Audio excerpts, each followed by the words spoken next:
देखिए, माननीय न्यायालय में हमने प्रार्थना किया था कि इस स्थान को विवादित ढांचा घोषित कर दिया है। तो मुस्लिम पक्ष ने कहा था कि यहाँ हम नमाज नहीं पढ़वाएंगे यदि विवादित ढांचा घोषित हो गया। तो माननीय न्यायालय ने उनकी नमाज की स्थिति को देखते हुए, यहाँ सुप्रीम कोर्ट ने पहले एक आदेश दिया था कि जब तक बर्सिफ एक्ट पर फैसला नहीं हो जाता तब तक निचली अदालत कोई फैसला नहीं देंगी। तो उसी आधार पर माननीय न्यायालय ने ये फैसला दिया है। तो हमें उम्मीद है, क्योंकि जिस औरंगजेब ने तलवार के दम पर हमारे हिंदू मंदिर पर अवैध कब्जा किया था, हमें विश्वास है हम कलम की ताकत से और न्यायालय के सहयोग से यह लड़ाई अवश्य जीतेंगे। हम अपनी उम्मीद में लगे हुए हैं और यह लड़ाई जारी रहेगी। हमारी तरफ से सारे सबूत और साक्ष्य प्रस्तुत कर दिए गए थे।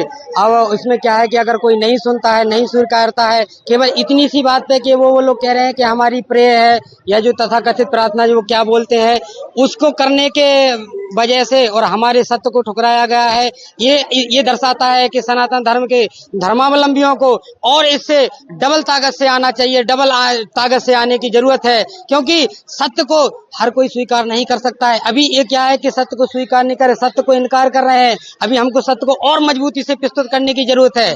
तो हमको पूर्ण विश्वास है कि ये दोबारा से कोर्ट पुनः विचार करेगा और आगे भी हम जाएंगे। तो जहां तक भी हमको क्या है कि उम्मीद नहीं है, हमारे पास में पूरे साक्ष्य है, हमारे पास में पूरे सबूत हैं, पर उसको ये दुर्भाग्य है कि वो सुनना नहीं चाहते हैं। ये केवल वो सुन लेते हैं कि हमारी जो तथाकथित वो नमाज वगैरह क्या बोलते हैं वो होती हैं, उसकी वजह से सारे सत्य को दुखड़ाया जा रहा है। ये कब्जे को तुम सच मान रहे और जिनका जो कागज है, जिनका सबूत है, जो सनातन धर्मावलंबियों का मुख्य केंद्र है, उसको नहीं स्वीकार कर रहे हैं। ये तो गलत है। इसको हम बार बार इससे डबल एनर्जी के द्वारा और जन सैलाव के द्वारा और मजबूती से प्रस्तुत करेंगे। जरूर होगा। जय श्री कृष्णा, जय जय श्री राधे।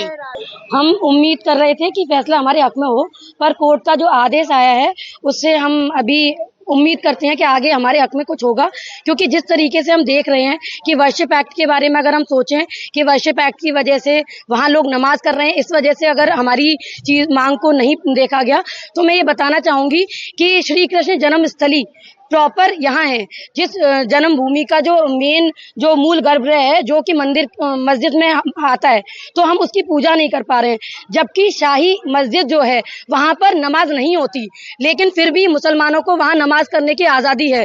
तो मैं सरकार से और कोर्ट से ये आग्रह करना चाहूंगी कि पहले आप इसके बारे में देखिए कि किसी भी मस्जिद में नमाज नहीं होती और शाही मस्जिद में केवल ईद की नमाज होती है, लेकिन फिर भी उनको हर जुम्मे पे नमाज करने दिया जा रहा है, जो कि बिल्कुल भी हमारे लिए अच्छा नहीं है। और हमारे जो प्रभु जहाँ जन्म हुआ उस स्थल का हम पूजन नहीं कर पा रहे। तो मुझे बेहद दुख है इस बात का, और मैं उम्मीद करूंगी, आशा करूंगी कि आगे सब कुछ हमारे फेवर में आए।